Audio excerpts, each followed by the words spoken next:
முருகன் 2 கையில கொடுக்கிறவரோ 4 கையில கொடுக்கிறவரோ 6 கையில கொடுக்கிறவரோ கிடையாது. 12 கையில தரக்கூடியவர். கேட்டவருக்கு கேட்ட வரங்களை அல்ல, நினைத்தவருக்கு நினைத்த வரத்தை விட அதீதமான நலன்களை வாரி வாரி வழங்கக்கூடியவர். அவர் 12 கையில கொடுப்பார், வாங்குறதுக்கு நமக்கு தான் 2 கை பத்தாது. அப்பேற்பட்ட வள்ளலாக விளங்கக்கூடியவர் முருகப்பெருமான்.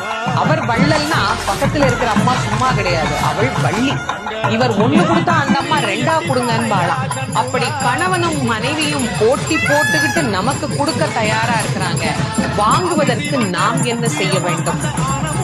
அவரை நினைக்கணும். எப்படி நினைக்கணும்? அரை நிமிஷமாவது